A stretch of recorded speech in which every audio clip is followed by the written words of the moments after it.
Welcome to Lunch with the Lord. I'm Pastor Mark. We're in Judges chapter 9. We're going to be starting in verse 34 this lesson. But before we begin, Jeremiah 15:16, Thy words were found, and I did eat them, and thy word was unto me the joy and the rejoicing of my heart. Now, as we saw last lesson, Gael and his men and the men that were supporting him from Shechem and Millo, they go into the house of Baal, and they're basically having a party. They're feasting, and they're drinking wine, and they're feeling good, and they're cursing Abimelech, and now they speak great words of challenge to Abimelech. And then right after that, he speaks against Zebul. And Zebul, the Bible says that Zebul was very angry with what he heard. And he kept his anger to himself. And Zebul sends a message to Abimelech of what's taking place and also of how to approach the city. So now let's get into verses 34 to 39. And it says, And Abimelech rose up, and all the people that were with him by night, and they laid wait against Shechem in 4 companies. And Gael, the son of Ebed, went out and stood in the entering of the gate of the city. And Abimelech rose up, and the people that were with him from lying in wait. And when Gael saw the people, he said to Zebul, Behold, there comes people down from the top of the mountains. And Zebul said unto him, You see the shadow of the mountains, as if they were men. And Gael spake again and said, See, there really does come people down from the middle of the land. And another company comes along by the plain of Meonanim. And then said Zebul unto him, Where is now thy mouth, wherewith thou said, Who is Abimelech, that we should serve him?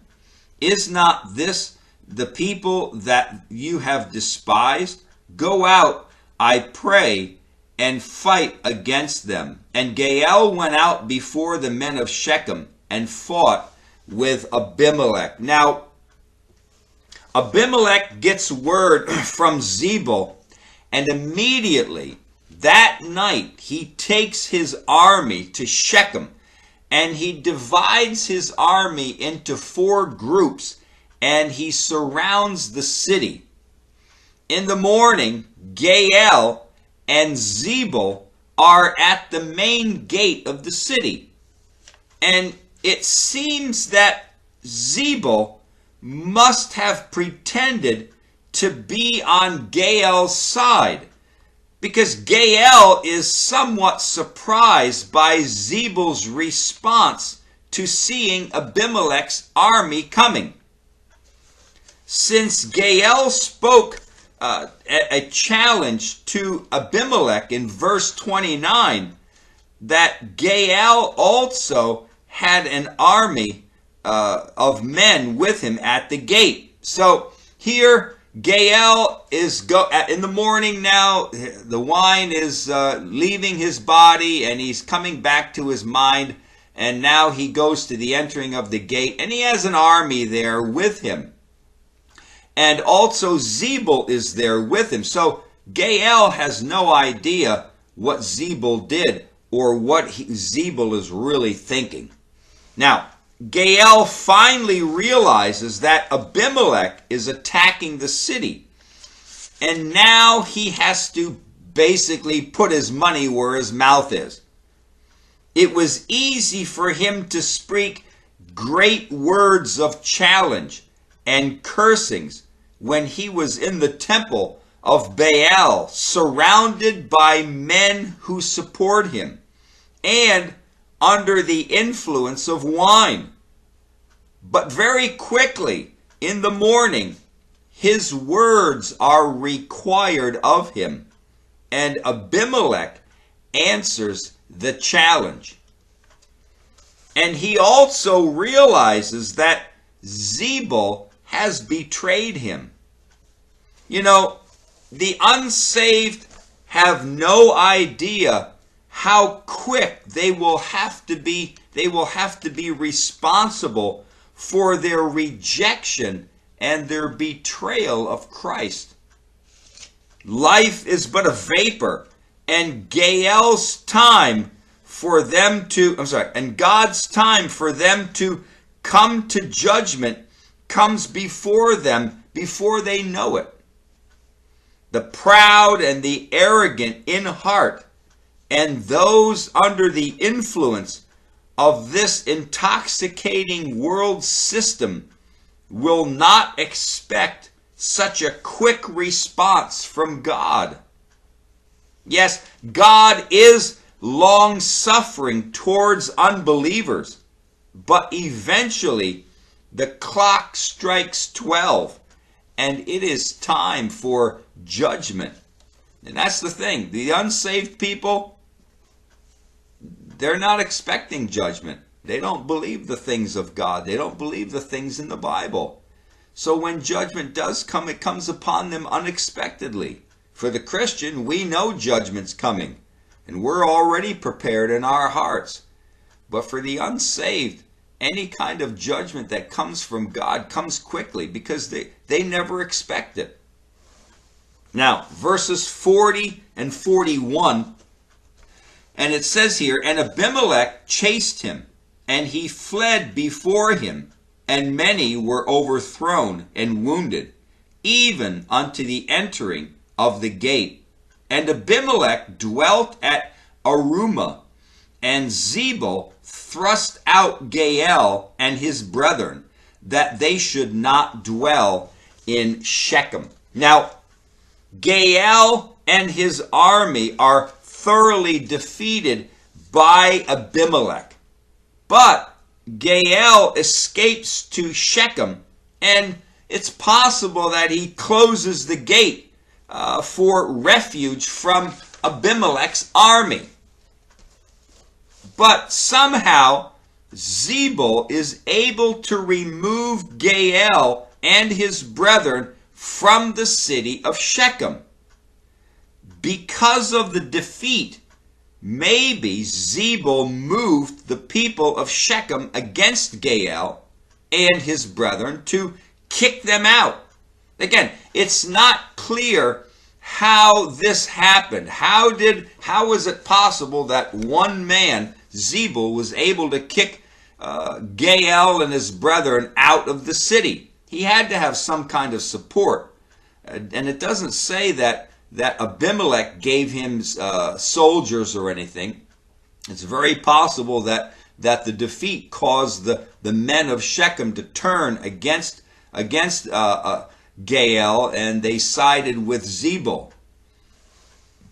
So this is it, basically. Is everything back to normal now? No. The reason why it's not back to normal is because the people of Shechem and Abimelech have to pay for the deaths of Gideon's sons. And the evil spirit has more work to do in order to bring this about. So it's not done. Just because the war is over, I say a war, because this battle is over and Abimelech won and he defeated Gael and his brethren and the army or the soldiers of Shechem, just because he defeated them and they go back to Shechem and hide and Abimelech kind of goes home, it doesn't mean, okay, everything's done now, we can go on with our life. Oh, no. Payment has to be made for the blood of those 70 sons that were murdered by Abimelech and by the men of Shechem and Millo. Before we finish these two verses of verse 40 and 41, let's quickly look at Gael's downfall. Number one, Gael never really acknowledged God. He had no room for God in his life, only himself and his own desires. Number 2, he had no revelation from God. Gaal had no message from God to God's people. He wasn't called by God, but he promoted himself. Gaal wasn't put in that position by God. Gaal put in that position, in a sense, by the evil spirit, which is true. But Gaal was never put there by God.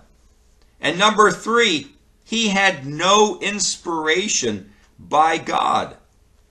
The Spirit of God did not move upon him as it did with Gideon or Jephthah. It was the wine that he drank in the temple of Baal that was inspiring him. His inspiration came from below, not from above. Although Gaal and his brethren were defeated by Abimelech's army, and although he was kicked out of Shechem, he should be very thankful that he and his brethren are able to leave Shechem alive.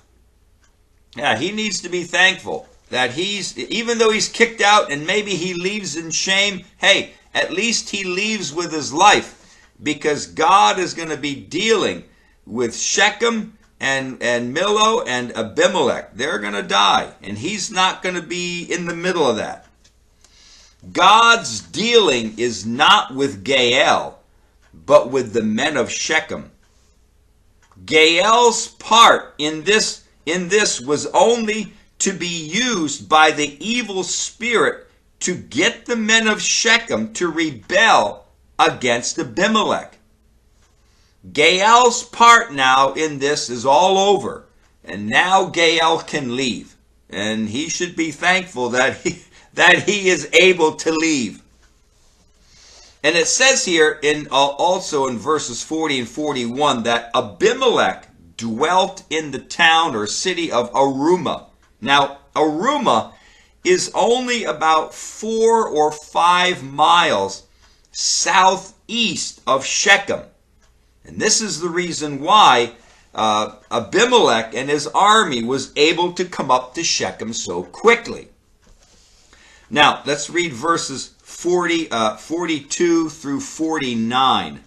And this is where judgment comes to Shechem. Let me take a look at, let's read verses 42 to 49. And it says here, "And it came to pass on the morrow that the people went out into the field, and they told Abimelech. And he took the people and divided them into 3 companies. And he laid wait in the field, and looked, and behold, people were come forth out of the city. And he arose up against them and smote them. And Abimelech and the company that was with him rushed forward and stood in the entering of the gate of the city. And the 2 other companies ran upon all the people that were in the fields and slew them. And Abimelech fought against the city all that day. And he took the city, and he slew the people that were therein. And he beat down the city, and he sowed the city with salt. And when all the men of the tower of Shechem heard that, they entered into an hold of the house of the god Berith," meaning Baal Berith. "And it was told Abimelech that all the men of the tower of Shechem were gathered together. And Abimelech gat him up to the Mount Zalmon, he and all the people that were with him. And Abimelech took an axe in his hand and cut down a bow from the trees, and took it and laid it on the shoulder, and said unto the people that were with him, What you have seen me do, make haste and do as I have done. And all the people likewise, they went and they cut every man his bow, and followed Abimelech, and they put them to the hold, and set the hold on fire upon them. so that all the men of the tower of Shechem died also, about 1,000 men and women. Now, these verses 42 to 49, now comes judgment to Shechem. This is about the judgment that comes to Shechem. Abimelech is not appeased simply by the removal of Gaal and his brethren.